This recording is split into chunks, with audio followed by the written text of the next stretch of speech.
Vamos a empezar puntualmente. Bienvenidos a todos primero que nada. Gracias por conectarse una vez más con todos nosotros. Les saluda Elizabeth Vale Rivera. Yo soy la gerente de comunicaciones del Puerto Rico Hurricane Hub, un programa del Puerto Rico Public Health Trust, que a su vez somos parte del Puerto Rico Science Trust.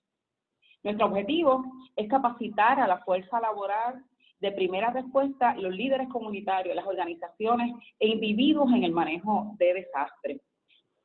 Antes de comenzar, me gustaría hacerles varias peticiones. Primero, que pongan su micrófono en mute y que apaguen su cámara para lograr una mejor conexión. Les adelanto que habrá una sección de preguntas y respuestas. Las mismas se van a contestar al final, pero los exhorto a que usen el chat para que se presenten, para conocer quién nos está acompañando, cuál es su compañía, y puedan hacer sus comentarios y sus preguntas. De igual manera, estamos grabando esta edición, esta sesión, y va a estar disponible en el canal de YouTube del Puerto Rico Hurricane Hub en la sección de Hurricane Hub, valga la redundancia.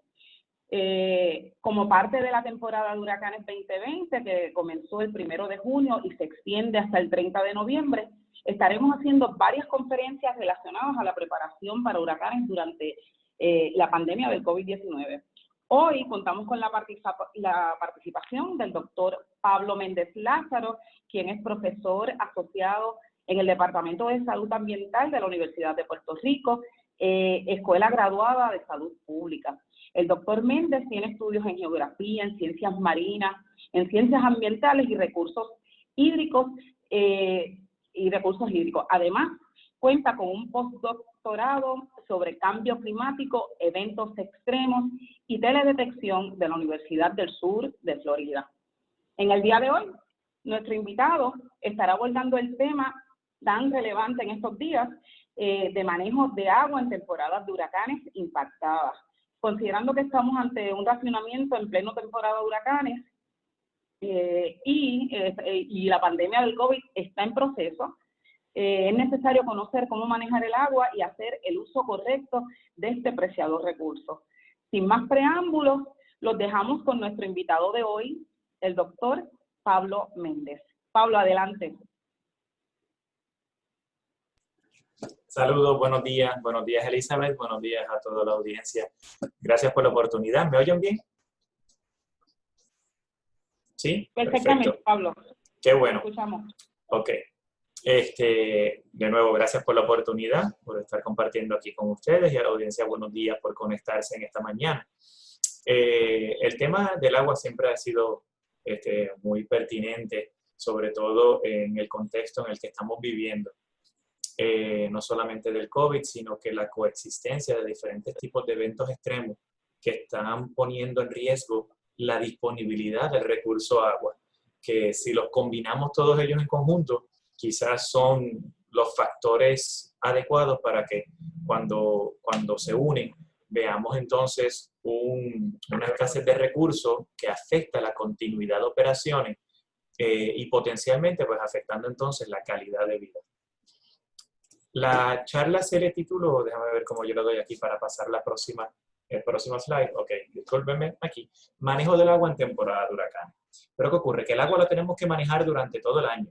¿Por qué? Porque el agua es un recurso vital para todas las formas de vida. Es un recurso esencial para la economía y por tal motivo nosotros tenemos que manejarla de manera adecuada, no solamente durante la temporada de huracanes, sino que durante todo el año, para que cuando llegue quizás la temporada de huracanes, nosotros estemos la mejor manera preparada para atender situaciones de emergencia. De acuerdo a las Naciones Unidas, cuando ellos declararon el decenio Agua para la Vida, 2005-2015, fue un decenio en el cual se dirigió a trabajar con el agua en tres factores importantes. El agua desde la calidad del recurso, el agua desde la cantidad del recurso y agua hacia la accesibilidad del recurso. ¿Qué quiere decir? Que nosotros tenemos que, para ser un país exitoso en el manejo del agua, tenemos que tener la capacidad de almacenar y retener grandes cantidades de agua que puedan satisfacer las necesidades y las demandas del recurso, tanto en la economía como en los usos domésticos, industriales y un sinnúmero de otros usos que se le da al agua. Pero no solamente tenemos que tener grandes cantidades del recurso, sino que también tenemos que tener un recurso de buena calidad para minimizar el riesgo a la salud y el riesgo negativo a los ecosistemas, el impacto ambiental que pueda tener la contaminación del agua. Así que tenemos dos factores nuevamente. Almacenar el recurso, cantidad. Necesitamos mucha agua. 2, calidad del recurso. De nada nos sirve tener mucha agua sin tener una buena calidad del recurso.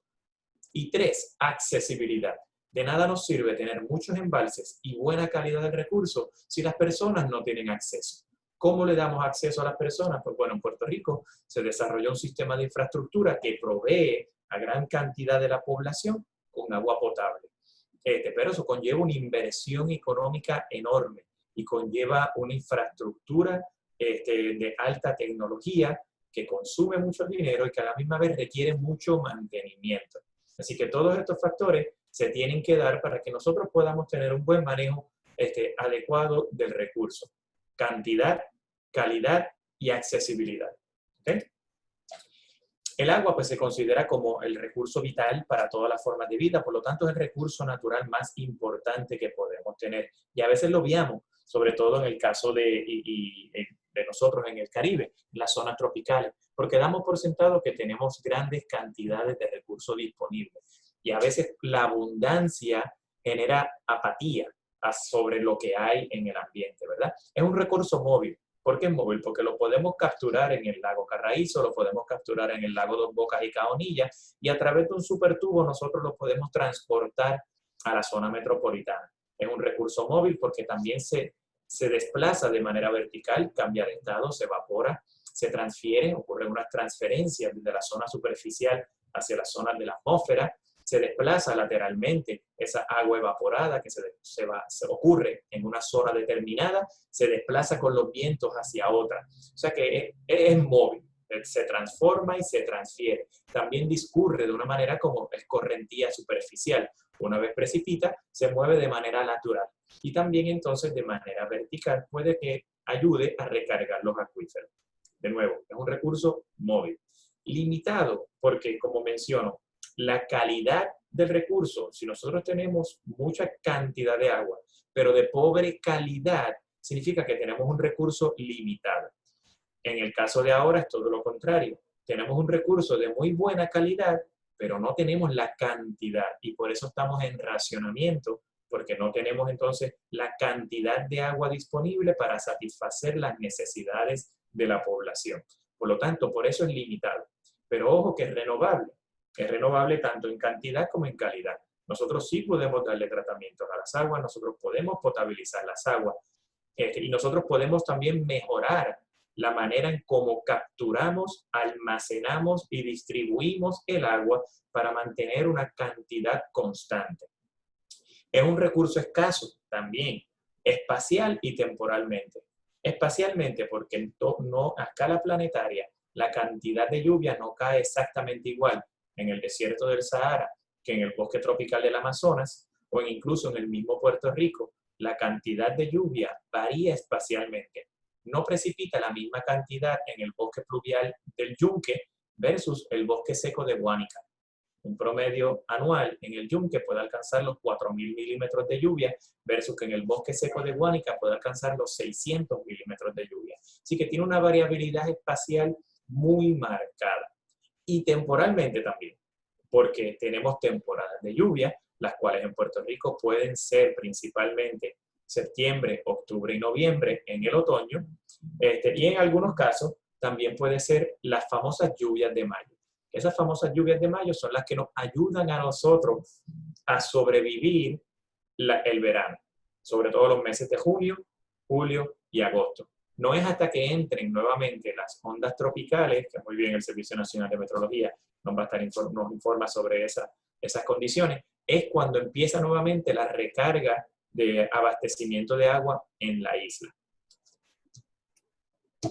Es un recurso de usos múltiples. Lo utilizamos para generar alimentos, ya sea a través del ganado, cultivos y un sinnúmero de otros tipos de agricultura. O sea que es importantísimo para la seguridad alimentaria. Lo utilizamos para el turismo, para la recreación, es un sector económico potente, poderoso.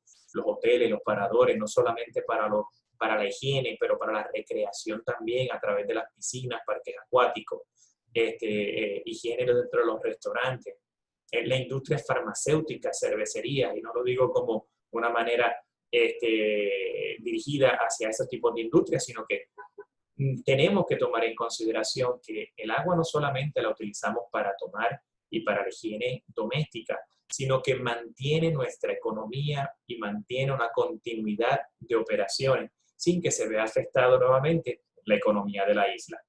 Y obviamente para necesidades vitales como la higiene personal, no solamente en nuestra residencia, sino que incluso en lugares tan críticos como pueden ser los hospitales. Por lo tanto, esto hace que el agua se convierta en el recurso más preciado para el ser humano. Acá. Me imagino que muchos de ustedes habrán visto estos diagramas, quizás desde la escuela nos los han ofrecido, y es la manera en cómo nosotros simplificamos el ciclo hidrológico. Tiene que ocurrir una entrada de agua a un sistema y luego ocurren unas transferencias, un desplazamiento, una transformación del recurso y ocurre una salida, ¿verdad? La entrada del agua al sistema viene siendo a través de la precipitación, que viene siendo la lluvia, puede ser de manera líquida, puede ser de manera sólida. Y luego pues tenemos esa agua una vez precipita, pues se convierte en escorrentía superficial y va alimentando nuestros cauces. Esos cauces potencialmente recargan nuestros embalses y también tienen la posibilidad de recargar nuestros acuíferos a través de la infiltración y la percolación. O sea que esa agua de la lluvia, principalmente en Puerto Rico, es la que nos mantiene con suficiente cantidad de agua para mantener las operaciones durante todo el año. No voy a entrar en detalle de cada uno de ellos, pero sí quiero resaltar que para entender muy bien el ciclo hidrológico y cómo funciona, el ciclo hidrológico interactúa con cada uno de los sistemas planetarios, desde la atmósfera hasta la litosfera, la biosfera y la criosfera. Es un lugar de interacción porque el agua se transforma de líquido a gaseoso, a sólido, se transfiere de un lugar a otro. Por lo tanto, todas estas gotas de agua, de una manera u otra, van a estar interactuando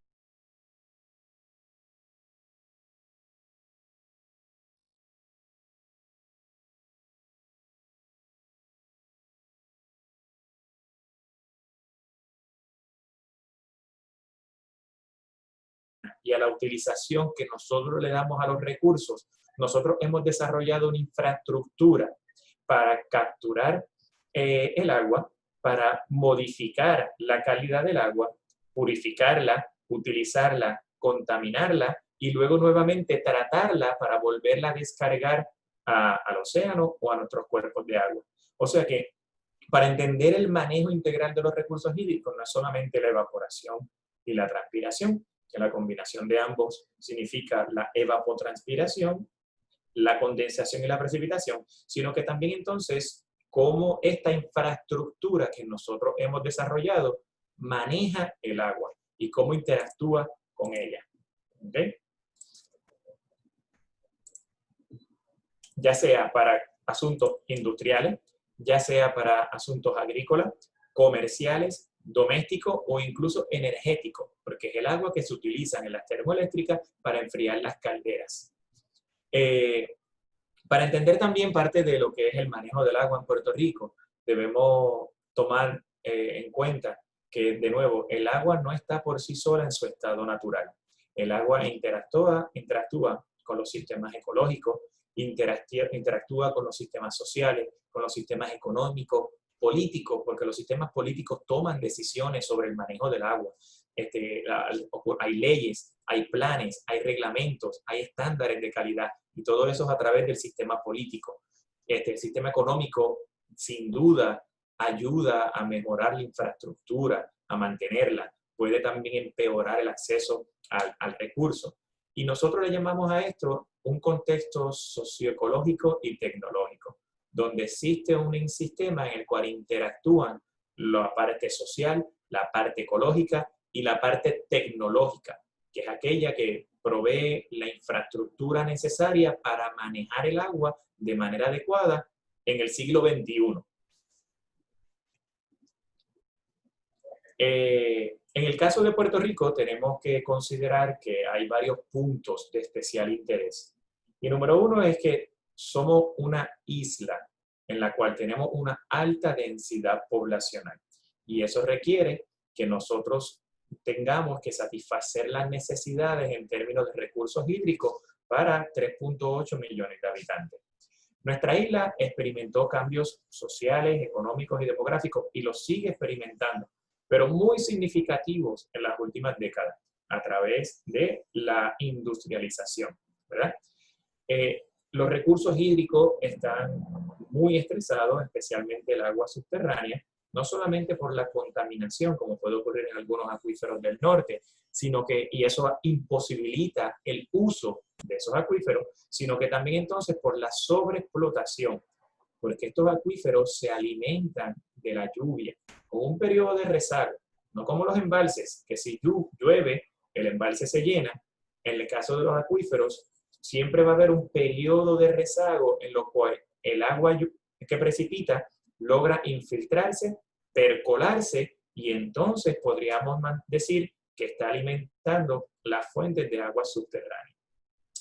Hay un sinnúmero de considerables transiciones y ajustes en la gestión pública para el uso del agua en Puerto Rico, y unas amenazas externas, tanto económicas como demográficas y ambientales, de las cuales quiero hablar, porque todo esto interactúa sobre el mismo territorio, y de nuevo, no solamente durante la temporada de huracanes.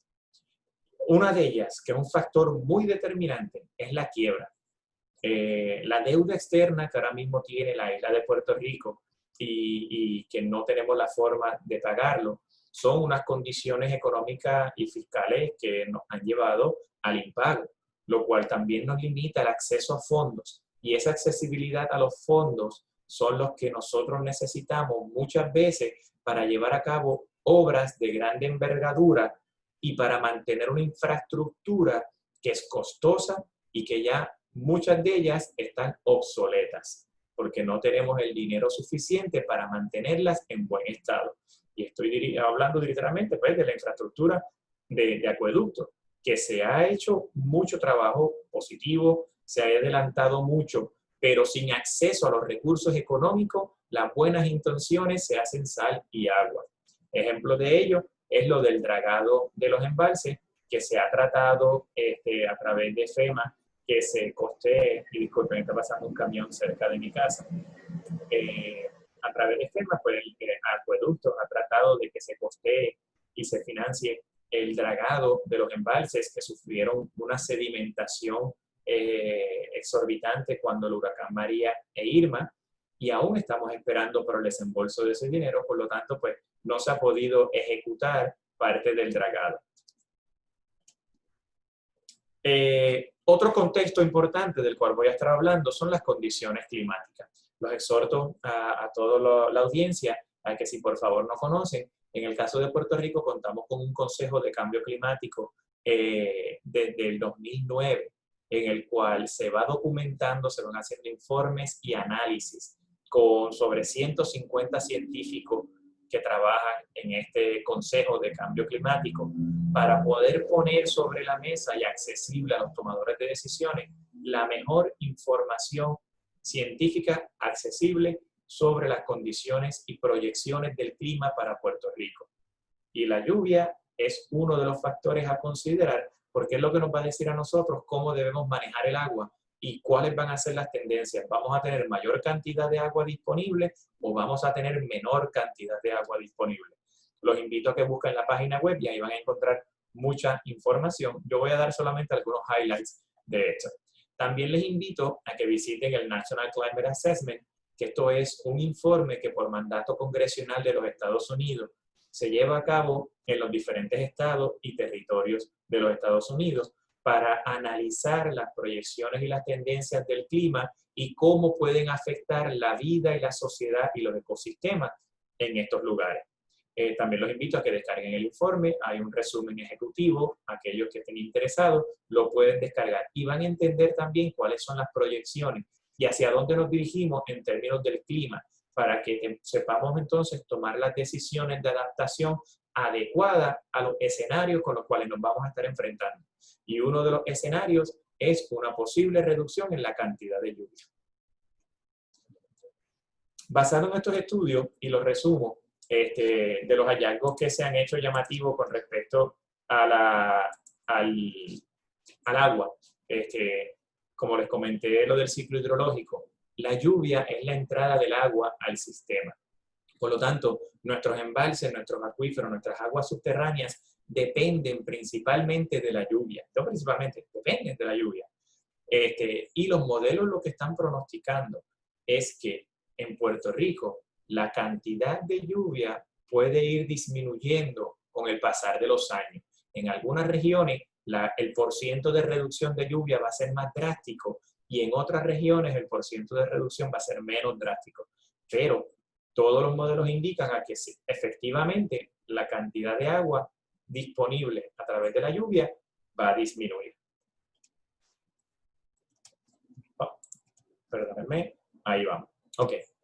Para las condiciones actuales, ya el outlook para el Caribe, lo que pronosticaban a corto y mediano plazo para los meses de marzo, abril y mayo, era que efectivamente las condiciones de lluvia podrían estar en lo normal y para algunos lugares y algunas regiones por debajo de lo normal. Lo que hemos visto en Puerto Rico es que efectivamente las condiciones de lluvia, sobre todo en mayo, porque mayo de nuevo, mayo es el mes y se le han hecho canciones y todo. Ustedes recordarán la canción de Ricky Martin que le hace honor a las famosas lluvias de mayo. Porque esas lluvias de mayo son las que nos hacen vivir durante junio y julio.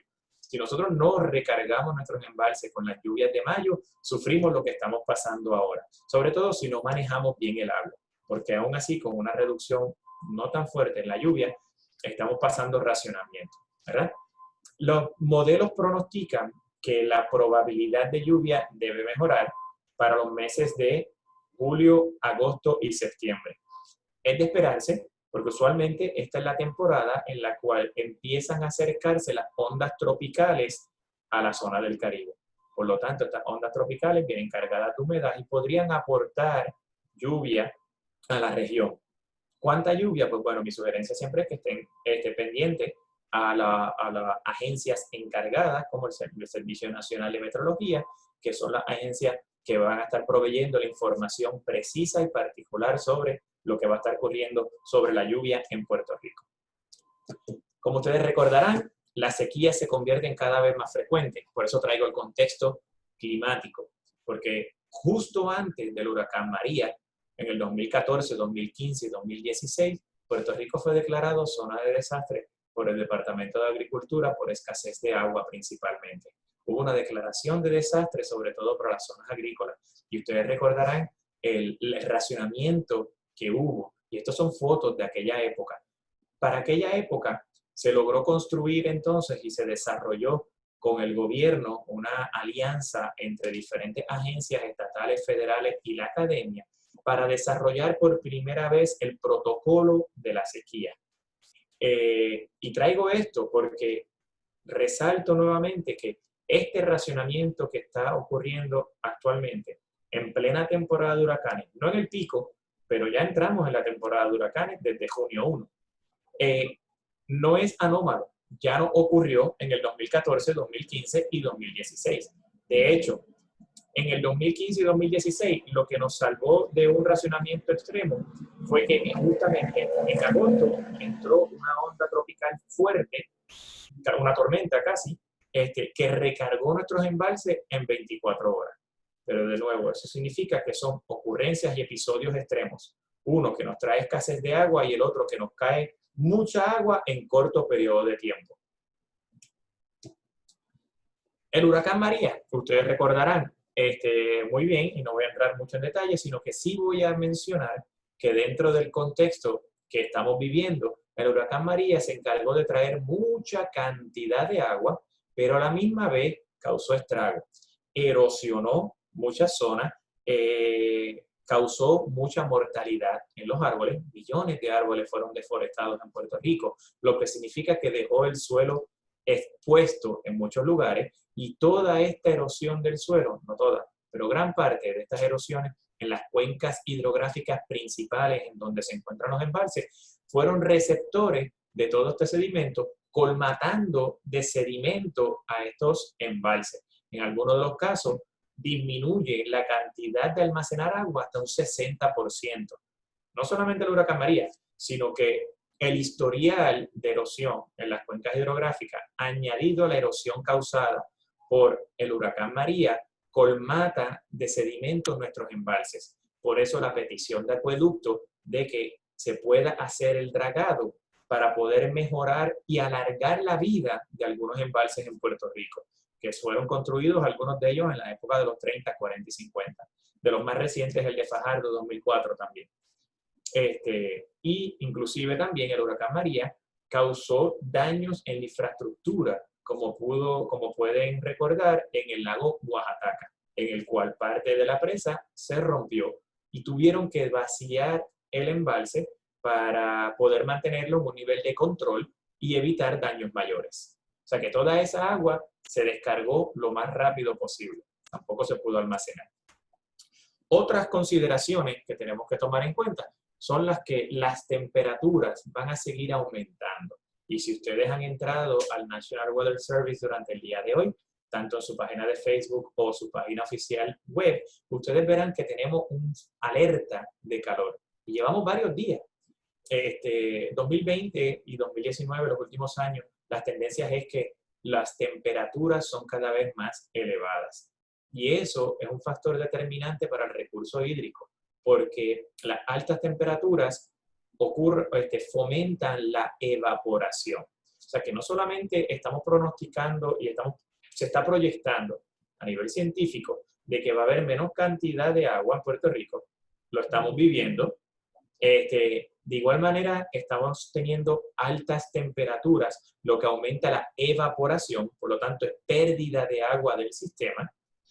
Y hay que considerarlo al momento de nosotros tomar decisiones para manejar el agua. Todos los escenarios de cambio climático indican que para Puerto Rico, no importa si es el mejor escenario o el peor escenario, las temperaturas van a ir aumentando. Los invito a que entren al Servicio Nacional de Meteorología, a su página web, y verán que tienen los sistemas de alerta de calor y que se han ido produciendo por las últimas semanas frecuentemente, lo que significa que efectivamente las temperaturas están elevadas. Y hoy salió en el periódico que pueden estar hasta 102, 103. De hecho, tomen precaución, manténganse hidratados. Encima de ese contexto ambiental y climático que está ocurriendo y no podemos vivir de lado a él, de cambio climático, pues ocurre el factor social, económico, y en Puerto Rico pues ha ocurrido una transformación que mencioné al principio con esos bullets en el uso del agua, desde los años 50 hasta el presente. Y esto es información documentada del USGS. Toda la información es pública, es accesible, porque la saco de las agencias leyendo. Yo les pongo los enlaces porque los invito a que ustedes también busquen esa información, para que esta información, de nuevo, tiene que estar accesible y está accesible para que todos tengamos información de primera mano. ¿Okay? No tengamos que quizás a veces esperar por la prensa para que nos provea esta información, sino que sepamos dónde buscarla.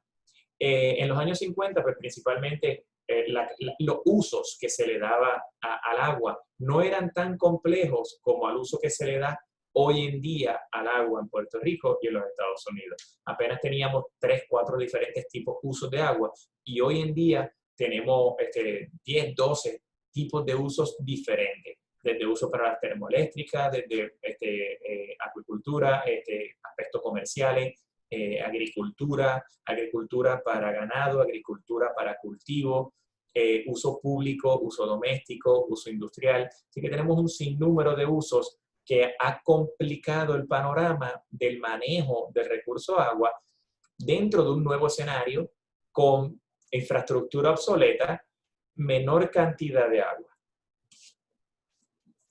A todo esto le añadimos también no solamente la complejidad y la diversidad de usos que se le da al agua y que hoy en día es casi imprescindible, no podemos prescindir de esos servicios porque son servicios esenciales para poder mantener la economía y la calidad de vida que tenemos.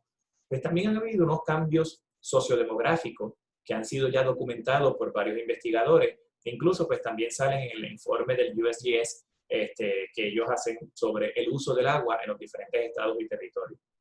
Y para Puerto Rico, pues se ha evidenciado de que el tamaño de los hogares promedios ha disminuido. Quiere decir que por cada casa, si antes habían 6 personas, hoy en día en cada casa tenemos 2 personas. ¿Okay? Esto es importante porque la cantidad de personas por casas se ha reducido. Sin embargo, no hemos visto reducción en el consumo doméstico per cápita ni per household.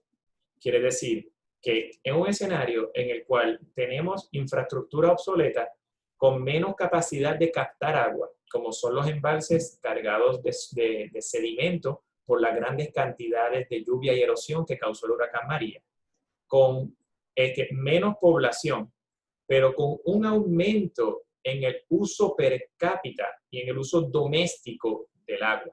Y lo podemos graficar claramente. De nuevo, estos datos, esta gráfica sí yo la hice, pero son datos que salen del USGS, que son provistos por acueductos y que los van monitoreando de cómo se va comportando el patrón de uso de agua. O sea que todos estos factores combinados hacen que una sequía como la que estamos viviendo hoy en día, que pues quiero aclarar algo, la sequía tiene 4 componentes.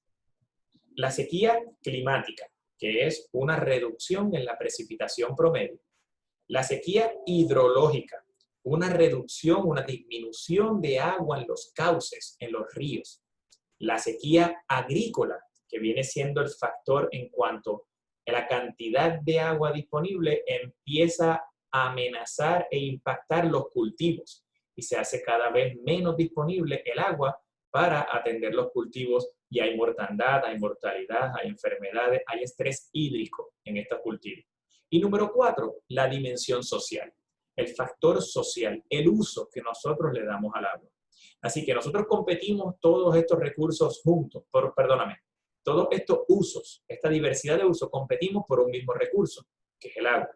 Y a todo esto le añadimos el escenario de que tenemos una reducción en la lluvia y esa reducción en la lluvia por el uso que nosotros le estamos dando, por la infraestructura obsoleta que no puede almacenar agua, por las pérdidas que estamos teniendo en los salideros, hace que esa reducción en la lluvia se convierta en escasez del recurso. No es lo mismo. Pero si se fijan, desde 1985 lo que hemos hecho nosotros es aumentar el consumo de agua casi duplicado. De lo que consumíamos apenas 45 galones por persona por día, hoy en día, a partir del 2015, que son los datos más recientes que tiene el USGS, nosotros consumimos 110 galones por persona por día. Esto es una barbaridad para el uso doméstico. Esto es una barbaridad de agua, lo que nosotros consumimos. Recuerden, con menos cantidad de agua disponible. ¿Okay? A eso le añadimos también que, de nuevo, hago la salvedad de que se están haciendo las cosas, se está trabajando, se han hecho buenos planes, siempre hay cosas que, como todo, hay espacio para mejorar, pero sí hago la salvedad de que en Puerto Rico se han hecho planes de manejo para la sequía, protocolos para la sequía, Acueductos en el 2015 creó un plan de manejo para los recursos en la región metro. ¿Por qué la región metro? Porque la región metro, en términos de agua, la llaman el cáncer de Puerto Rico, porque es la zona que mayor consumo de agua tiene. No solamente donde mayor población vive, sino que también los consumos per cápita, los consumos comerciales, industriales, municipales, son mucho más elevados que cualquier otro lugar de Puerto Rico. Pero a eso también le añadimos que el valor del agua en la zona metro es mucho más cara también que otras regiones en Puerto Rico, ¿verdad? Con esta gráfica lo que quiero traerles a ustedes es que si ustedes observan también en lo que es en el uso de las termoeléctricas y de los power plants de consumo de agua, se puede observar cómo Palo Seco en el 2007 consumía apenas 3.700 millones de galones y luego en el 2010 220.000 millones de galones. De Sistema PRASA también vemos cómo iba subiendo y aumentando el consumo hasta alcanzar en el 2010 a 239 millones de galones. O sea que en otros lugares no se ha visto tan afectado, si vemos los números, pero sí podemos observar que por lo menos en Palo Seco se ha observado una tendencia al aumento que triplica y cuatruplica la cantidad de agua que se consumía en el 2007 versus la que se consume más reciente. También, cuando nosotros observamos lo que es el uso del agua en términos de la diversidad en Puerto Rico, según el informe de Acueducto, el 73.5% del agua de consumo es residencial. El 11% comercial, un poco por ciento industrial y casi un 11% también el aspecto gubernamental. Esto es importante porque, de nuevo, si voy para atrás, en la parte residencial es donde ha habido un aumento significativo, duplicando la cantidad de consumo per cápita.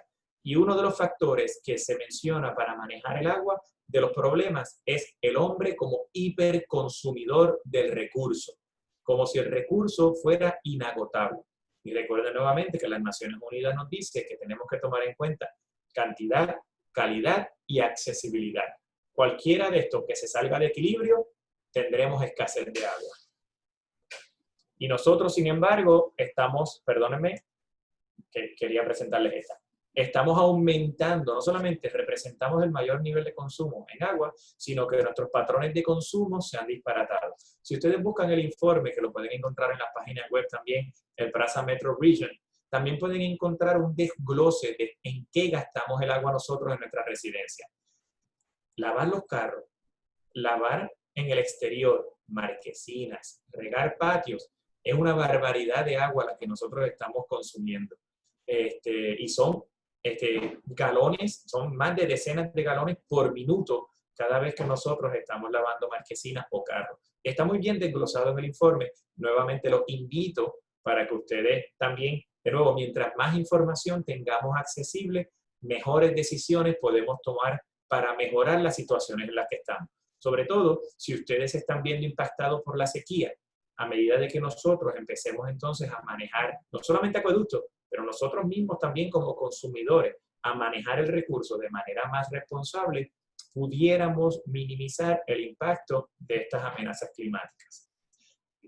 Por otro lado, tenemos que también reconocer que dentro del uso doméstico, siendo el principal consumo en Puerto Rico para el agua, tenemos que reconocer que dentro de las casas también los inodoros, los toilets, vienen siendo el de mayor % de consumo, lo que en pleno siglo XXI casi es una barbaridad.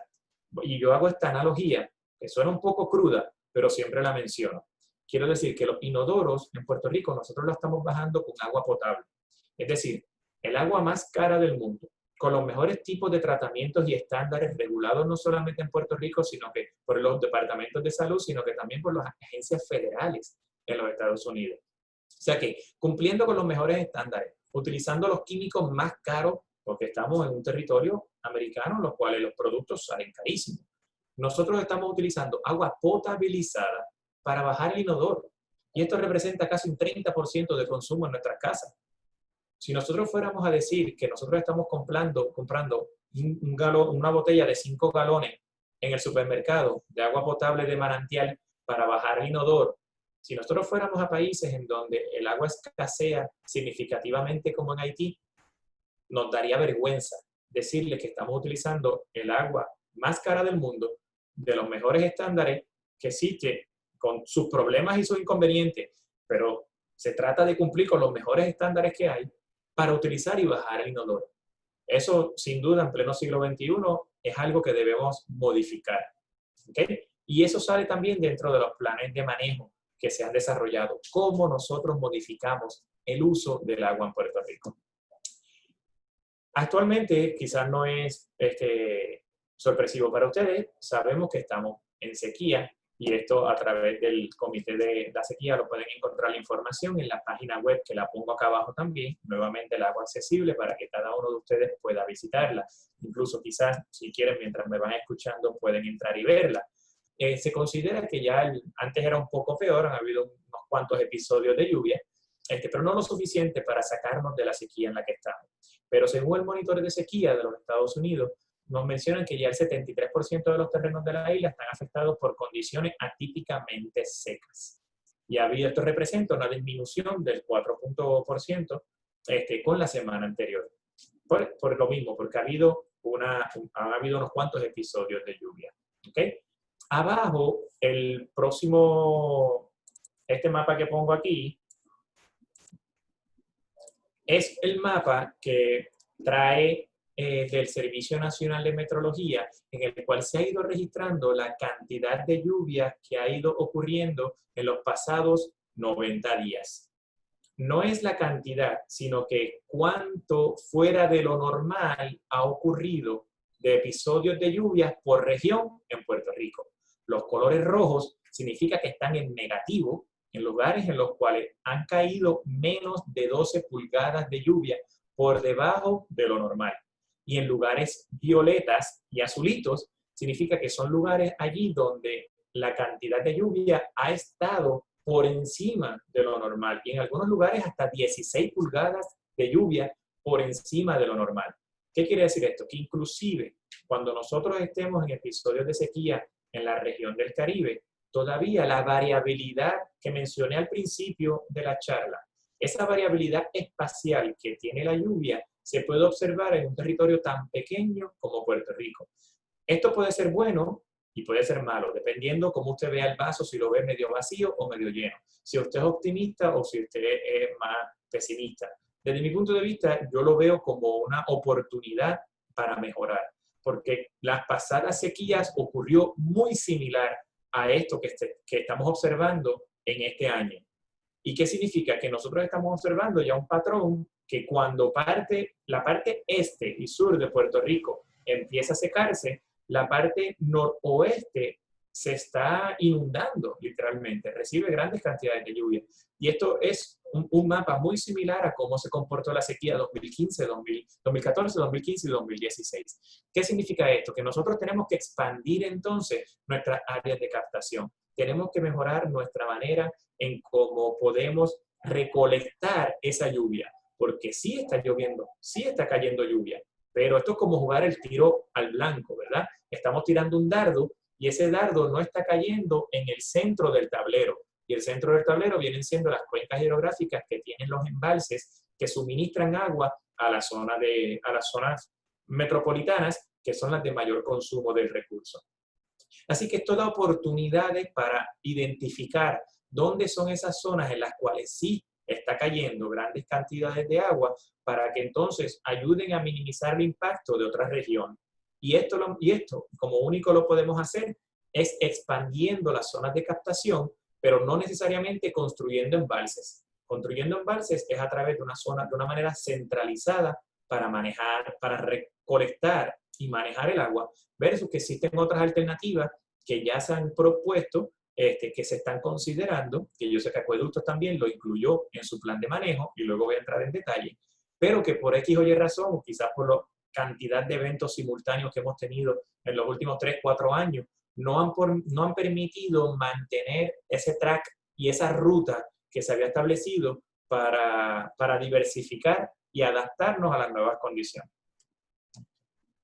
Así que la sequía tiene, el manejo del agua, y sobre todo en el aspecto de la sequía, tiene varias fases. Y la Universidad de Nebraska, donde los invito a que lo visiten, ellos le llamaron el ciclo hidrológico versus el ciclo hidroilógico. ¿Por qué el ciclo hidroilógico? Porque cuando estamos en la temporada de lluvia, nosotros, el ser humano, no solamente, no hablo de puertorriqueño, ¿vale? El ser humano, esto ya está evidenciado en muchos lugares del primer mundo, como hiperconsumidor, entra en un estado de apatía, porque hay acceso al recurso, hay abundancia del recurso, por lo tanto no hay preocupación alguna por mantener o conservar el recurso. Así que cuando estamos en temporada de lluvia, acabamos de pasar el huracán, se nos olvidó por completo que teníamos entonces, que podíamos entrar nuevamente en las temporadas de sequía, como pasó en 2014, 2015 y 2016, y entramos en apatía. Después de la apatía, que este que tenemos aquí, nosotros entramos entonces en periodo de sequía. Y ese periodo de sequía rápidamente nos lleva entonces a la preocupación, y de la preocupación nos lleva entonces a la toma de acciones y al pánico, ¿verdad? El pánico es cuando ya de repente empezamos, hay escasez de agua, reacciones inmediatas, y acá yo pongo que ese pánico genera entonces histeria colectiva, que la primera reacción de muchos puertorriqueños o de muchos lugares del mundo, del primer mundo sobre todo, no es a disminuir el consumo de agua, es a comprar cisternas más grandes para poder almacenar el recurso de agua en su propiedad y poder mantener su confort exactamente igual, aun cuando haya racionamiento. Pero ojo, porque ¿qué significa? Eso funciona muy bien de manera individual y de manera familiar, pero eso genera entonces una guerra por el recurso agua, porque aquellas personas de bajo poder adquisitivo no tienen manera de comprar estas grandes cisternas y estos sistemas, infraestructuras con bombas para que puedan abastecerlos por periodos de tiempo sin agua. Y las cisternas no solamente funcionan para la sequía, funcionan para las temporadas de huracán. Pero de nuevo, es una reacción que tenemos que ser cautelosos porque comprando grandes cantidades de cisternas podemos amenazar la disponibilidad de recursos para otras personas de menores recursos económicos y quizás en condiciones de salud que sí necesiten tener el recurso agua. O sea que hago el llamado a que, por favor, no entremos en la histeria colectiva de almacenar grandes cantidades de agua en nuestras casas, porque esa reacción compromete y amenaza y le lleva a un nivel de estrés adicional al sistema central que viene siendo ¿cómo le digo? El embalse. ¿Okay? Como les decía, Puerto Rico no se ha quedado atrás, podemos resaltar, siempre hago la salvedad, siempre hay cosas para mejorar, eso está claro. Pero en Puerto Rico ya desde el 2015 se creó el primer protocolo para el manejo de la sequía. Y por eso es que ustedes han visto en las noticias que empiezan a multar, a proponer multas para lavado de carros, para lavado de marquesinas, para riego, porque se ha evidenciado que el mal uso del recurso agua puede comprometer la salud y bienestar de otras familias que estén en condiciones más precarias. O sea que esto es empatía social. Hay que tener esa delicadeza de que, mira, el recurso no es solamente para mí, yo lo comparto con mi vecino. Y quizás mi vecino se encuentra en unas condiciones de salud en las cuales necesita mayor cantidad de recursos para poder subsistir. Versus que a lo mejor, por exagerar, en este caso otra persona lo utiliza para recreación, para llenar una piscina, o para lavar el carro, para la marquesina. Así que efectivamente los protocolos se están creando para eso. Perdónenme, que se fue. El protocolo se hizo en el 2015 y fue revisado nuevamente por las agencias pertinentes en el 2018. Y puedo dar fe de que el Comité de la Sequía se reúne. Yo fui miembro al principio. Puedo reconocer que ahora mismo, por la cantidad de trabajo que tengo, no he podido participar de las reuniones que se han llevado a cabo, pero en los primeros comités, cuando desarrollamos el protocolo, yo fui coautor de este protocolo del 2015, puedo dar fe de que todavía las agencias pertinentes se están reuniendo y se toma acción, se disminuye la cantidad de producción de agua en los embalses, por decir algo. Si Carraízo produce 100 millones de galones diarios para poder satisfacer las necesidades, son más, pero es un decir. Pues se reduce de 100, se reduce a 80, y ustedes verán una reducción quizás en su presión en su casa. O sea, que esas fueron las primeras decisiones que se van tomando, porque se van tomando por escala, pero ya la situación en la que estamos, pues, amerita que todavía sigamos ahora haciendo un aprieto en las medidas, porque el agua, pues, cada vez escasea más. Dentro de los planes también de manejo, Acueductos reconoce que tienen un sinnúmero de salideros. En Puerto Rico podemos mencionar de que toda la cantidad de agua que se produce, casi el 50%, ustedes lo pueden observar aquí, es un 44% a nivel isla, pero si lo vemos aquí, se pierde casi 50-40%. Estas eran las metas establecidas para Acueductos para este año. No les puedo comentar dónde estamos, todavía esos datos no los he podido accesar, pero sé que se está trabajando, lo reconocen, y ellos quieren trabajar en disminuir estas pérdidas de agua, porque es agua que se produce y se reconoce que esa pérdida de agua que se produce primero, es agua potabilizada, es agua ya tratada, por lo tanto, de las más caras del mundo, el agua potable, es que la estamos perdiendo. Y ahí entra nuevamente a los primeros conceptos que mencioné anteriormente de infraestructura obsoleta.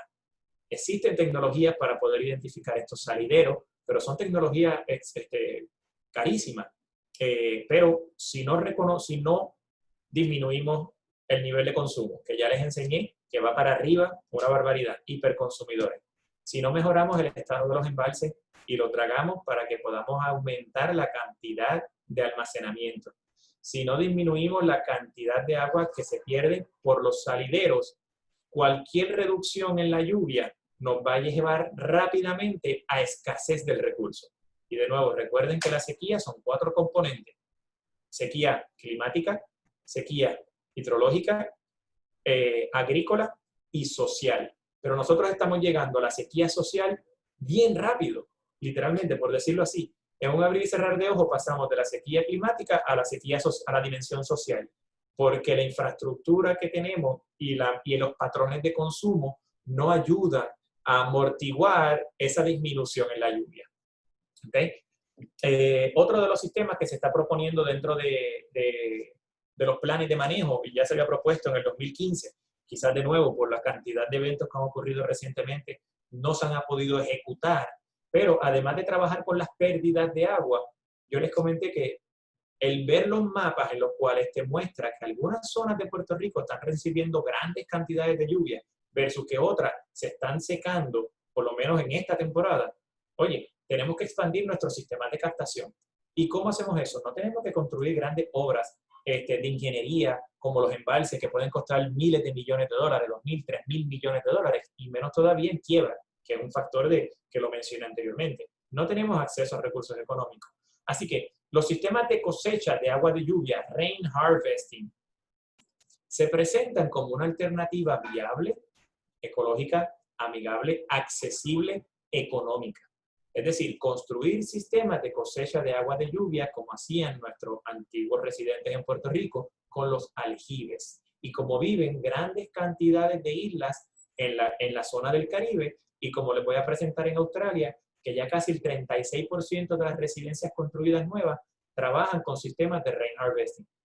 El agua de lluvia con sistemas relativamente simples, un tanque de captación, un segundo tanque para que podamos minimizar la cantidad de sedimentos y escombros que pueda recibir un escombro, realmente porque viene de un techo relativamente limpio, pero sí puede recibir hojarasca y materia orgánica. Tenemos un primer tanque en el cual permite que decanten todos estos sedimentos y materias orgánicas. Tenemos un segundo tanque a donde pasarle el agua con una bomba y unos cuantos filtros, pueden ser de arena de carbón, que puede ser suficiente para satisfacer ciertas necesidades en su hogar. Incluso esta agua, sin ningún tipo de tratamiento, usted la puede utilizar para lavar su carro, para lavar la marquesina, para regar las plantas, para bajar los baños, para un sinnúmero de usos que, como bien mencioné anteriormente, son de los grandes consumidores de agua y que luego nos llevan a tener escasez de agua potable. Cuando realmente para ninguno de esos usos que yo mencioné, nosotros necesitamos tener agua potable, ni para bajar el baño, ni para lavar la marquesina, ni para lavar los carros. No estoy diciendo que utilicen agua sucia, pero agua de lluvia es muy recomendable para ser utilizada. Otro de los planes, que también otra de las alternativas que salen, es las plantas desalinizadoras. Siempre que se mencionan plantas desalinizadoras, pues se pega el grito al cielo por el costo que puede tener de producir agua limpia y potable, el costo energético principalmente, ¿verdad? Y luego el costo de mantenimiento también. Pero hay varias cosas. Se debe pensar en diversificar las fuentes de abastecimiento y estas plantas desalinizadoras también funcionan para las temporadas de huracanes, porque nos permitirían tener acceso al agua en ciertas comunidades en las cuales el agua no les va a llegar por 2 semanas por las condiciones de los embalses. ¿Okay? Entonces, las plantas desalinizadoras son instrumentos, infraestructura, que pueden ser utilizadas para satisfacer única y exclusivamente comunidades que se encuentren en las zonas costeras. Y esto se fomentaría, como se está hablando con la energía eléctrica, de hacer microredes. Pues en este caso, con el agua debemos hacer exactamente lo mismo.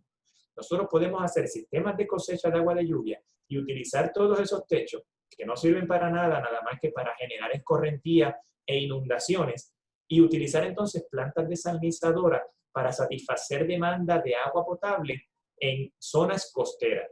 No estamos diciendo que nosotros vamos a coger agua de la zona costera y llevarla al punto más alto del Cerro Maravilla o en Jayuya, en Puerto Rico, porque eso sería insostenible en términos energéticos. Sería llevar agua de la cuota cero al punto más alto. Vas contra natura, contra la gravedad.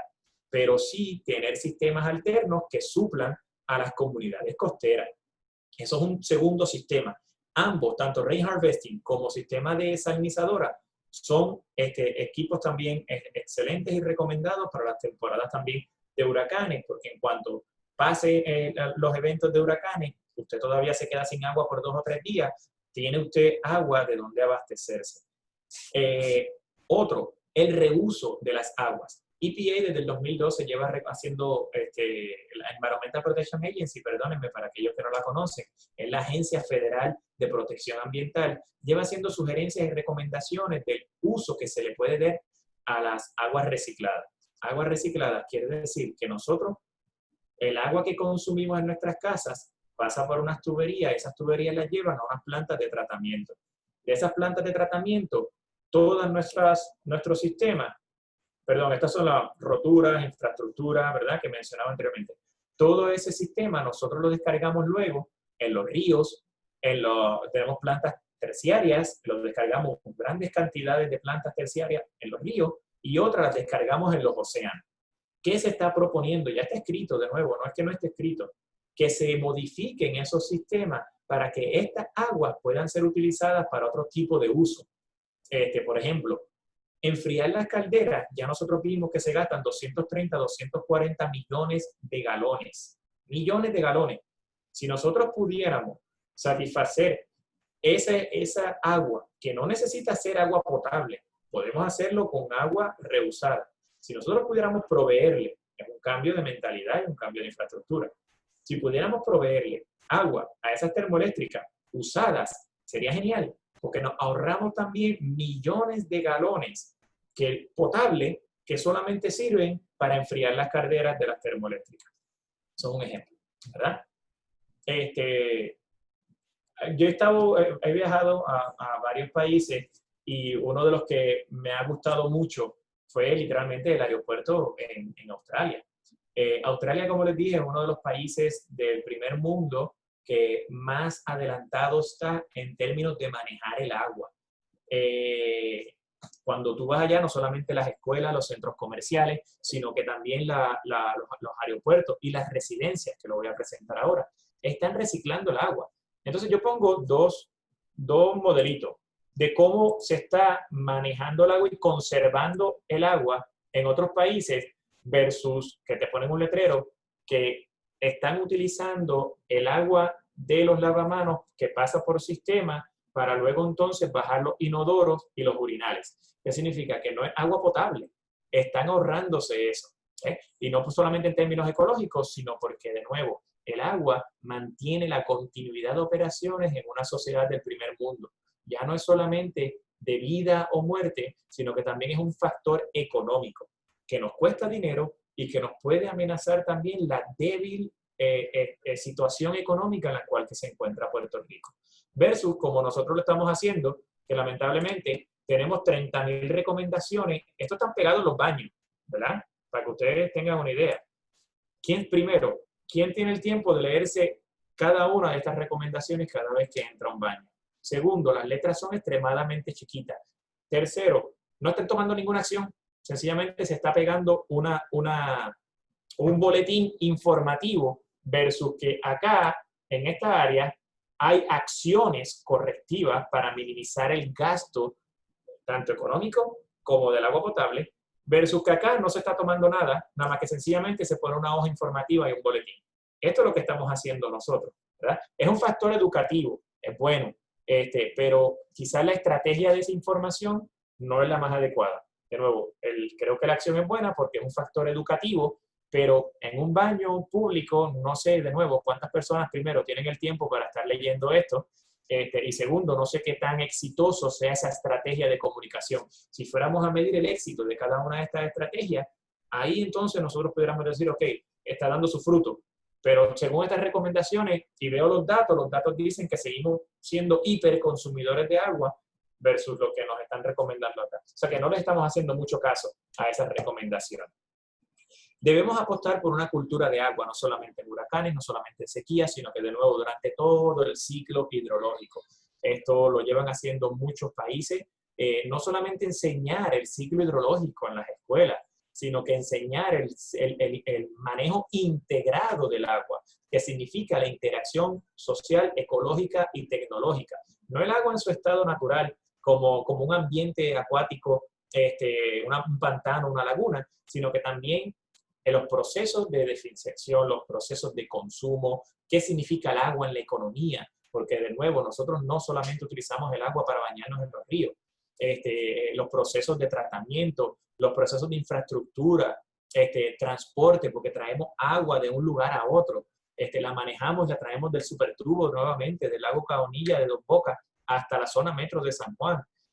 Hacemos un sinnúmero de trabajo con el agua. Eso hay que llevarlo a una conciencia del agua, una cultura del agua y una educación con el recurso agua. Les había comentado que EPA ya tiene, desde el 2012, han sugerido guías para el reuso de la agua y están accesibles. Nosotros tenemos algunas, por ejemplo, en Gurabo, que descargan en el lago Carraízo y obviamente pues eso ayuda. Es aguas usadas que descargan, tratadas, que descargan también en un afluente que llega al lago Carraízo. Por lo tanto, sí, podemos considerar que se está reciclando. Pero hay otro sinnúmero de usos. De nuevo, todas estas transformaciones requieren una inversión económica, la cual actualmente nosotros no tenemos porque estamos en quiebra. Así que ahora interactúa el contexto social económico del país con el contexto tecnológico y climático. Les traigo algunos ejemplos para que tengan una idea. Ya en el 2013, y tienen la información disponible en la página web también, como les digo, trato de que ustedes tengan la misma información que yo estoy teniendo. Ya para el 2013, casi 9 millones en Australia tenían sistemas de cosecha de agua de lluvia. Y esto sigue en aumento. Son los datos más recientes que yo he podido conseguir.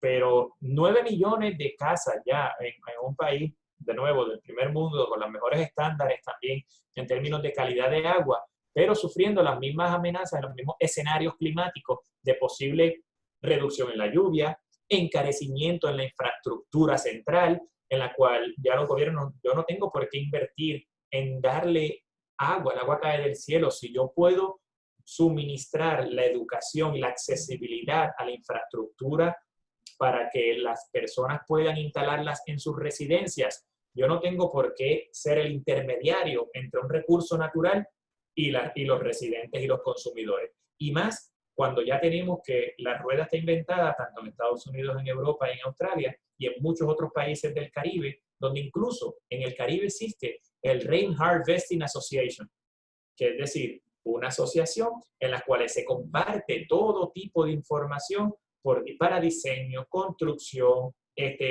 cálculos para almacenamiento, consumo, todo para que nosotros podamos movernos hacia esas herramientas sostenibles y resilientes para ambos contextos climáticos, para huracanes y para sequías. Existen distintos modelos, desde unos más feos como los tubos hasta otros más chulos que se pueden quizás hasta camuflajear en la zona. No solamente hay que poner un tanque, que es lo que tenemos aquí en Puerto Rico, los compramos, no voy a decir los nombres, pero los compramos en la ferretería y son de los tanques más feos que podemos tener, son unos pipones que se encuentran, sino que ya estos países van en ese adelanto de que no solamente es un tanque para recolección de agua, sino que también se convierten en parte de la fachada y parte de la decoración, para que primero no estén enfeeciendo lo que usted quiera, y puedan ser parte del entorno y tenerlo de una manera más diría yo, adecuada con el paisaje, ¿verdad? Así que hay un sinnúmero de maneras. También lo que están haciendo muchas estructuras es reconectando los baños, los lavamanos, por ejemplo, los centros comerciales. Los centros comerciales, la mayor cantidad de agua que usan es para mantenimiento y para los baños. Y sobre todo el mantenimiento que le dan para los baños, ¿verdad? No son lugares donde las personas toman ducha, no son lugares donde se lavan carros, no son lugares donde se pasa manguera a los parkings, ni marquesina, como en el uso residencial. O sea que el principal consumo en los centros comerciales es agua potable de la mejor calidad para bajar los baños. Se están diseñando sistemas, ustedes imagínense un centro comercial tan grande como Plaza Las Américas, que tiene un techo impermeabilizado que puede generar cientos de miles de galones al año en escorrentía, ¿verdad? Eso es escorrentía que cuando llega a la calle, lo que hace es generar inundaciones y encharcamiento, no solamente en el parking, sino en carreteras aledañas, porque es terreno impermeable. Si ese techo se utilizara para poder capturar el agua y utilizarlo para estas demandas, fueran cientos de miles de galones, no tengo duda, que se quitaría la presión central a los embalses. De igual manera las escuelas públicas y privadas, los niños no se bañan, allí no se lavan carros, allí y principalmente el uso del agua potable es para mantenimiento y para los baños. No es necesario bajar los inodoros en el siglo XXI, en un momento en el cual estamos viviendo sequías cada vez más frecuentes, huracanes fuertes y eventos extremos climáticos, que nosotros estemos utilizando y en un momento de quiebra, que utilicemos el agua más cara del mundo para bajar los baños y para darles mantenimiento. Podemos utilizar agua de lluvia fresca, limpia y no estoy diciendo para tomar todavía, para tomar siempre, aunque puede tener pocos contaminantes, pero siempre hay que ver las condiciones del techo y la superficie. Así que hago esa salvedad, ¿ok? Y de igual manera, agua reusada. En otros lugares están conectando lavamanos, lavaplatos, el agua que se utiliza, agua con jabón, pasa entonces a un recipiente dentro del inmueble o de la casa o de la escuela o del centro comercial, y ese tanque es el que se utiliza entonces, que ya aguas usadas, porque se usó para fregar o para lavarse las manos, son aguas usadas, es la que se utiliza para bajar los baños. Eso es otra manera de reusar agua dentro de un mismo inmueble, pero eso tiene que ir en la mentalidad del diseño. Y tenemos que movernos hacia eso, ¿verdad? De nuevo, para un Puerto Rico resiliente con manejo del agua. Así que con esto termino, que pues, creo que la situación lo que sugiere es disminuir la dependencia del sistema central de distribución de agua. Es muy accesible, es posible y es viable. Otros países lo han hecho, muchas islas del Caribe, nuestros abuelos lo hacían. Y esto nos ayuda a nosotros a ser quizás menos vulnerables a estas amenazas climáticas que están ejerciendo presión sobre el sistema central. Debemos mejorar nuestros patrones de consumo, desarrollando entonces una educación y una cultura del agua que nos ayude a nosotros a manejar el agua de manera adecuada durante todo el año. No solamente en sequías, no solamente en huracanes, sino que durante todo el año, entendiendo el manejo integrado del recurso que conlleva tomar en consideración los sistemas tecnológicos y ecológicos, la parte social, nosotros, la diversidad de uso que le damos y cómo entonces nosotros tenemos la infraestructura para manejar esa agua. Muchas gracias a todos. Esta es mi última presentación. Lo dejo para preguntas, ¿correcto?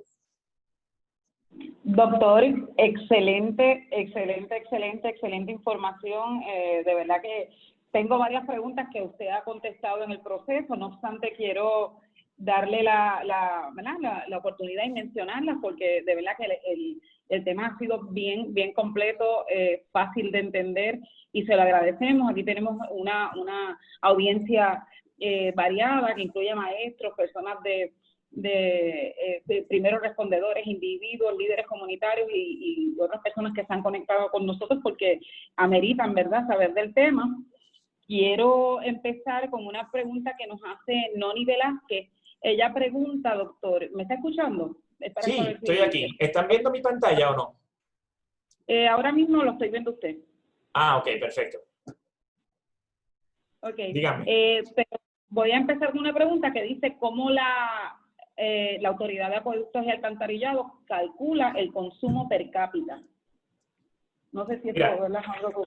Se hace a través de los medidores y conociendo la cantidad son estimados, ¿verdad? De personas que vivan en las residencias, ¿verdad? Si son 3, 4 personas, cuántos son los households, y en eso pues los contadores te dicen entonces cuánto es el consumo que está teniendo las casas y las residencias. Es consistente tanto el sistema privado como investigadores que presenté de otras universidades como el sistema federal y el de acueducto, en que la cantidad de agua que estamos consumiendo en la residencia ha ido en aumento. Obviamente hay variabilidad en el estimado por los cálculos que se hagan, pero a través de los contadores y a través de la información que se tiene de cuántas son las personas que viven en esa residencia, pues entonces se puede hacer un estimado de consumo per cápita. Tengo otra pregunta y dice, doctor, ante esta pandemia que estamos viviendo, que se nos requiere obviamente que tomemos tantas medidas de higiene, ¿eso es algo que ha afectado el consumo del agua?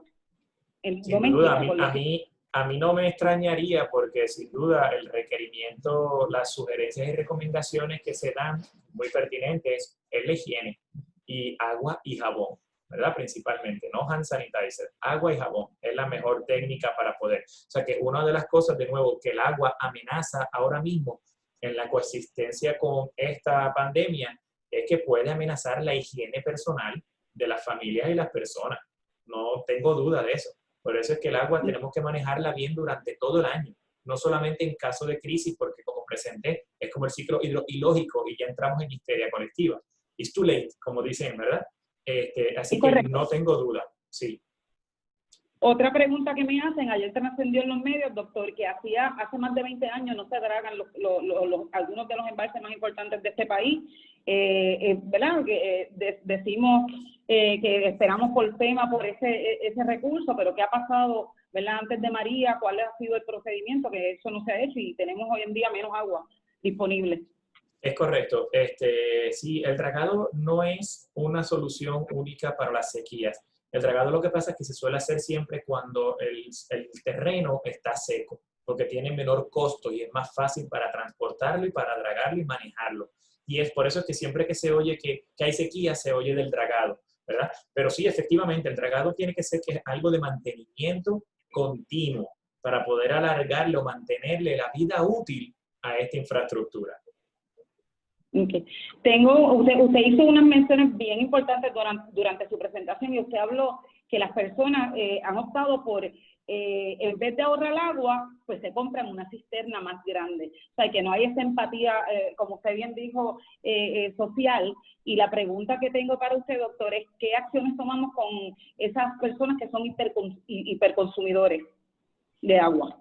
Wow, pues bueno, yo creo que dentro del protocolo, y creo que lo están haciendo muy bien, se está enfatizando ahora en el periodo de multas para lavar carros, lavar marquesinas, utilizo de agua en el exterior, todo eso, notifíquenlo a Acueductos. Acueductos tiene ahora mismo un teléfono, no lo tengo a la mano, pero de confidencias, porque estamos en un momento crítico. Y ese momento crítico no solamente le va a afectar a usted, sino que debemos tomar en cuenta que puede afectar a muchas otras personas que efectivamente necesitan del recurso, no solamente para su recreación y lavar su marquesina, sino que para mantener sus condiciones básicas en su casa, ¿verdad? Ya todos tenemos que cocinar, tenemos que bañarnos y tenemos que mantener una higiene quizás más estricta en esta temporada del COVID. Entonces, notifíquenlo. Los invito a que si ustedes ven a gente malgastando el recurso agua en las zonas en las cuales se ha establecido que está prohibido hacer ese uso, notifíquenlo, que están las multas disponibles también. Una de las cosas que tenía aquí, preguntan, doctor, ¿qué % de agua nosotros como sociedad tenemos disponible ahora mismo? Si eso existe, ¿verdad? Un % como tal. Wow, ¿en qué aspecto podríamos decirle, verdad? Porque es que el agua es muy variada. Bueno, el % de consumo, porque sabemos que muchas aguas saladas, podría parecer que tenemos mucha agua allá afuera, pero tenemos agua salada, agua que no está disponible, como usted bien dice.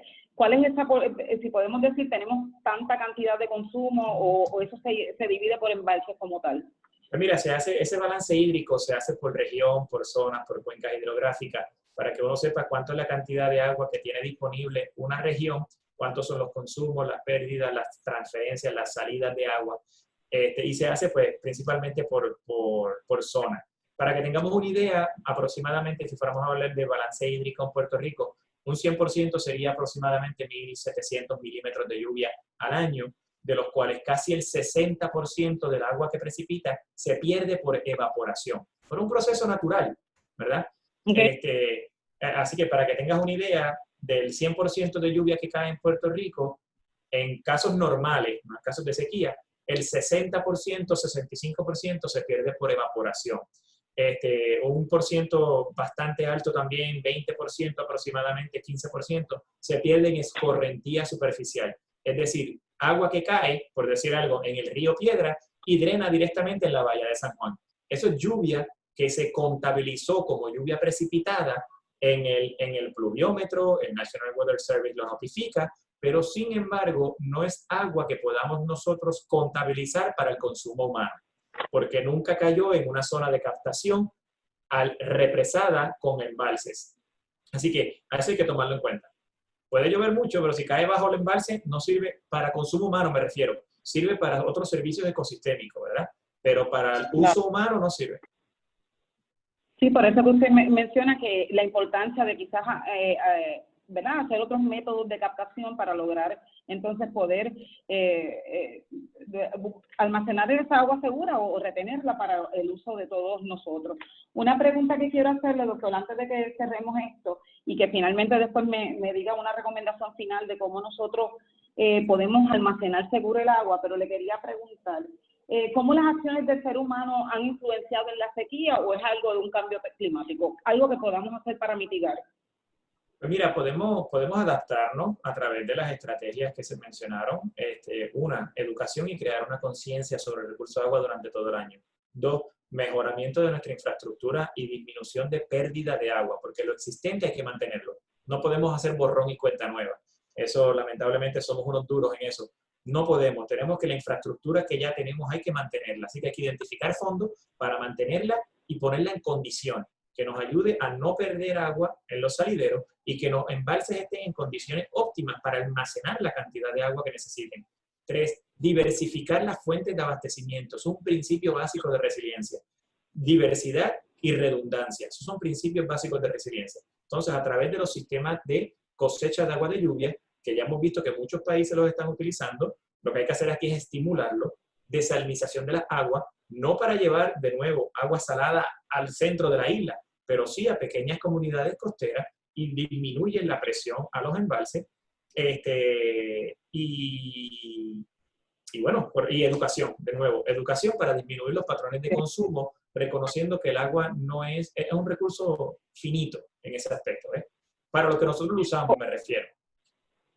Claro que sí. Preguntan también, tengo un comentario, doctor, el almacenamiento de agua.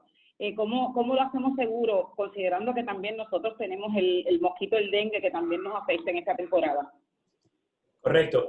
Siempre envases cerrados, si en el caso de que son personas que no pueden, ahí entramos, eso es otra de las amenazas que puede traer la sequía. Se ha visto sobre todo en la República Dominicana, que los casos de dengue se pueden disparar mucho, no solamente cuando hay periodos de lluvia, como puede ocurrir en Puerto Rico, que van de la mano, pero también en periodos de sequía.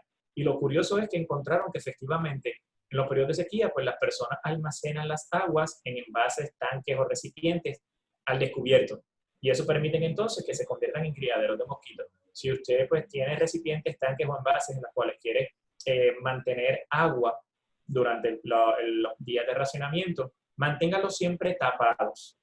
Una vez llenos los embalses, ciérrenlos, tápenlos, que no pueda entrar ningún tipo de insecto, ningún tipo de bacteria, ni nada. Correcto, gracias. Tengo una pregunta y esta es de José Chávez. Él dice, ¿cuál es le voy a decir las siglas porque no estoy segura a lo que se refiere, pero quizás usted nos puede ayudar. Dice, ¿cuál es el ppm de agua de la Autoridad de Acueductos y Alcantarillado contra la de la lluvia? José, si me puede desglosar los ppm también, por favor. Pues mientras eso sucede, tengo alguien que dice, dice, ¿será posible que la Autoridad de Acueductos y Alcantarillado controle la cantidad de agua por familia? ¿Eso sería una buena medida de control?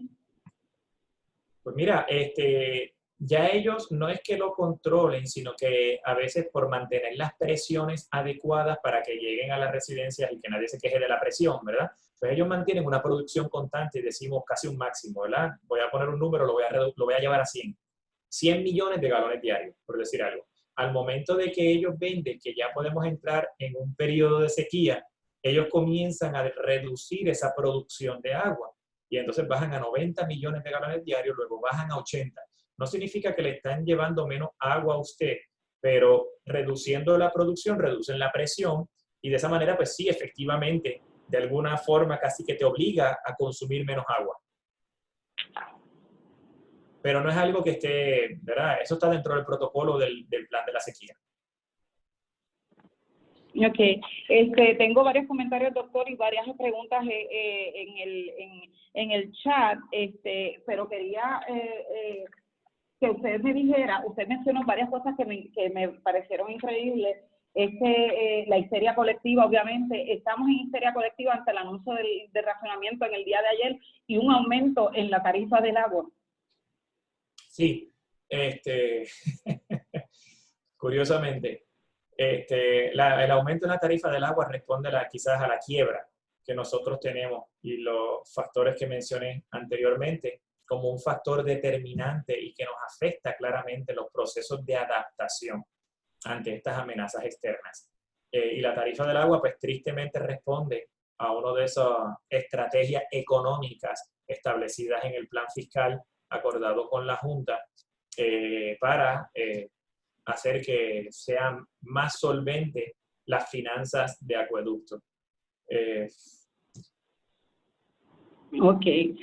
Básicamente, si pudiera resumir, ¿verdad? Estas 5 cosas que nosotros tenemos que hacer ante esta sequía. Ahora mismo estamos un día sí, un día no. A mucha gente les afecta, pero obviamente ¿verdad? Saber que uno no va a tener agua un día definitivamente crea muy bien lo que usted menciona, la histeria colectiva. Esas 5 cosas, doctor, que el consumidor que tiene que hacer para manejar el agua segura. Mira, primero ser conscientes del consumo que le estamos dando. A medida de que podamos reusar las aguas en estas temporadas para bajar los inodoros, aguas usadas que tengamos de los fregaderos, lavamanos, lavadoras, para bajar inodoros, nos ayuda a que los embalses reciban menos presión. Hay cosas como pueden cambiar entonces también los cabezales de las duchas para que tengan de menor consumo. Ustedes van a las ferreterías de su preferencia y ustedes pueden encontrar equipos que ayudan a disminuir el consumo también, verificar que no tengan ningún tipo de salidero en sus casas. Sí, son de las cosas que en esta etapa es la accesibilidad que tengamos. Si ya usted tiene la oportunidad de desarrollar y diseñar un sistema de cosechas de agua de lluvia, eso sería lo ideal también. No es que sea que eso se le va a llenar de la noche a la mañana, pero de alguna manera u otra, usted va a estar teniendo entonces abastecimiento de agua de otras fuentes y no tiene que esperar a que el gobierno le abra el grifo para que usted tenga agua en su casa. Excelente. Ahora voy a abrirla, tenemos 7 minutitos, vamos a terminar esta conferencia a la 1:30 porque el tema está súper interesante, doctor, y no quisimos perdernos nada de lo que usted nos tenía que decir. Tengo varias personas que han levantado la mano y voy a abrir entonces los micrófonos. Esta pregunta la va a estar haciendo el señor Félix Sosa. Lo estoy... Asegúrese que... Ok. Sí, buenos Félix, días y muchas gracias. Pregunta que le hago. ¿Se puede utilizar el agua de lluvia y agua de piscina? O sí, sé que se puede usar, pero para cuestión de desinfección ante lo que tenemos de la pandemia, y si hay que alterarlo debido sea por pH o por partículas por millón que requiere para poder ser una desinfección debidamente correcta. Muchas gracias.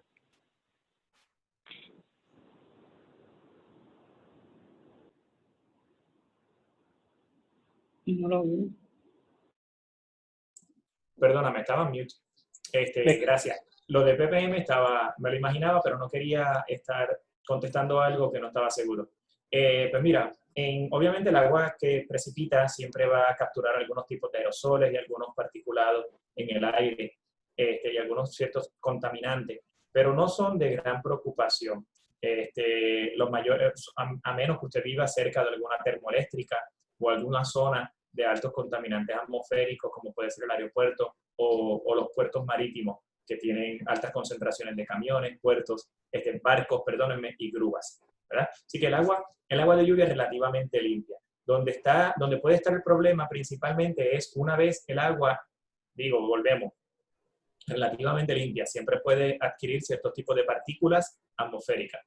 Pero el principal problema puede estar una vez el agua entre en contacto con alguna superficie. Y la primera superficie con la cual va a estar en contacto va a estar con el techo de su casa. O sea que ese techo tiene que estar inmaculado, limpio, protegido, libre de cualquier tipo de material vegetal, de insectos muertos, incluso hasta lagartijos. Si ustedes suben a su techo los van a encontrar. Porque entonces cuando esta agua empieza a discurrir, va a llevarse todas esas cosas, las va a depositar en el tanque y usted lo que va a tener van a ser lagartijos muertos, insectos muertos, tierra, hongos, material orgánico dentro del tanque, y eso pues, es la principal preocupación. O sea que por eso tienen que la pulcritud y la superficie del techo debe estar lo más limpia posible. Siempre pueden haber partículas en la atmósfera, claro que sí, pero de nuevo, la principal preocupación es una vez que el agua entra en contacto con alguna superficie en la tierra, principalmente su techo. El mantenimiento del tanque es otro clave también. Si usted quiere clorarlo, usted puede hacerlo también. Por eso se habla de tener quizás dos tipos de tanques. Un primer tanque, que es el que va a estar capturando esa agua fresca, ese first flush que llega de la lluvia, y un segundo tanque donde usted lo va a desbordar por la parte de arriba para extraer esa agua a un tanque más limpio. Así que el mantenimiento es clave también para todo esto. Definitivo, doctor. Tengo a la señora Rosa M. Veras, que ella tiene la mano alzada, y la vamos a dar acceso para que ella pueda hacer su pregunta en vivo. Rosa, adelante. Ahí está diciendo que yo tengo la mano alzada. Hola. Sí, ¿quién me habla? ¿Tengo a Rosa? Ok, vamos a verificar si ¿cómo lo puedo? Permíteme, en lo que Rosa se activa, tengo algo en el chat de acá que menciona que puedo repetir los tipos de sequía, y creo que puedo ir rapidito por eso. Sequía climática, sequía hidrológica, sequía agrícola y sequía social. Son 4 tipos de sequía. ¿Okay? La lluvia, los ríos o los cauces, la agricultura, el estrés hídrico de los cultivos, y la social, que es la que estamos ahora, sufriendo no solamente estrés hídrico en los cultivos y escasez de agua en los embalses y disminución de lluvia, sino que también impacto en el racionamiento del agua. O sea que ya estamos en las 4 sequías ahora mismo. Ok, pues ahora yo creo que sí tenemos a Rosa. Rosa, adelante. Sí, hola. Saludos a todos. Quisiera aportar que es importante también la vegetación, porque si no tenemos árboles, ¿cómo va a captar entonces la producción de lluvia? O sea, que es importante también que nosotros tengamos en cuenta el no cortar árboles, el reforestar, porque eso es algo bien importante también para la producción de lluvia y para la producción de agua. Esa es mi aportación. Gracias, Rosa, definitivamente.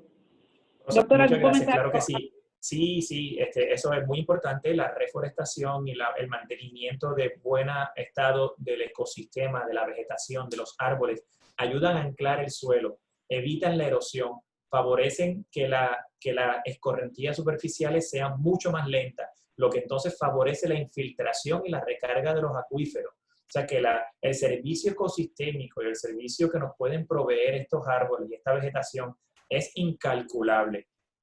Claro que sí, sin duda, eso es bien importante. Excelente. Voy a darle el paso a Jorge Londongo, que haga su comentario. Mientras, tan pronto él termine, vamos a estar poniendo una encuesta en vivo para asegurarnos que estamos llegando, ¿verdad? Llevando esos mensajes que a ustedes interesan y para saber cómo estamos haciendo nuestro trabajo y tener esa oportunidad de hacer los ajustes si tenemos que en las próximas intervenciones. Jorge, Gracias, adelante. Jorge Londoño, Ana María Torres de Paz McCoy Relief. Es más que todo una pregunta. Si trabajamos, por ejemplo, a manera bien doméstica, los barriles azules que venden por ahí y tomamos aguas lluvias, ¿qué elementos químicos podemos colocar en esas aguas acumuladas y para que no creen algas ni se creen elementos orgánicos dentro del agua? Y si podemos usar a la salida de esos barriles un filtro Sawyer para no pensar tanto en tecnología, porque mucha gente aquí en Puerto Rico no tiene el dinero para comprar una bomba, para comprar el segundo tanque para disminuir la sedimentación. O sea, algo bien rústico, bien casero, pero como se ha hecho una gran distribución de filtros Sawyer, ¿cómo podemos utilizar ese recurso más qué químico podemos utilizar para que no esa agua, por lo menos si no es potable, se pueda utilizar para el agua, para el lavado de las cosas, etcétera, etcétera? Gracias. Muy buena pregunta, voy a contestar rapidito porque sé que Elizabeth estamos cortos de tiempo. Cloro. Ustedes pueden verificar, pueden ir a las tiendas y comprar las pastillitas de cloro o las gotas de cloro para clorar el agua. Eso es lo mejor que pueden hacer y te va a decir la cantidad de dilución, cuántas gotas por galones, y ustedes ya tienen una idea de cuánto es el tamaño de su tanque. Incluso les puede hacer marca. Para evitar crecimiento de las algas, mantengamos el tanque en algún lugar con sombra. Si son colores oscuros, mejor todavía. Los tanques blancos no son recomendables, o los transparentes pues mucho menos, para este tipo de almacenamiento. Si son los tanques oscuros azules, negros, y ponerlos en lugares con sombra, donde eviten entonces la proliferación de las algas a través de la luz solar, el crecimiento de ellas. Excelente. Y utilizar cloro. Sí. Y el filtro, sin duda, es un filtro siempre útil. Doctor, nosotros si se nos quedó alguna pregunta en el tintero, el compromiso con la audiencia es que las recogemos y las enviamos para que usted no las conteste y poder enviárselas. Tenemos a todos nuestros participantes registrados y tenemos una ventaja que podemos volver a comunicarnos con ellos a través del email. En este momento estamos poniendo entonces la encuesta. No se vayan, por favor, es un minutito solamente y nos va a ayudar, ¿verdad?, a poderle tener la sensación de cómo ha sido esta experiencia. De tener al doctor Pablo Méndez. Pablo, gracias de verdad por estar disponible. Vamos a seguir haciendo cosas juntos. Creo que tenemos mucho de qué hablar y usted como experto de cambio climático puede ayudarnos a llevar este mensaje. Muchas gracias a ustedes, muchas gracias a Elizabeth y al Puerto Rico Science Trust, el Hurricane Hub, por la invitación y a la audiencia por haberse conectado. Excelente. Vamos a dejar unos minutos más y para que entonces la gente tenga la oportunidad de llenar su pregunta y nos desconectamos entonces, pero asegurándonos que la gente nos dé su feedback, que es lo más importante. Para eso trabajamos y estamos aquí. Bueno, pues yo me voy despidiendo y les agradezco nuevamente a todos. Saludos. Un abrazo, Pablo, y nos vemos pronto. Gracias. Ok, chao.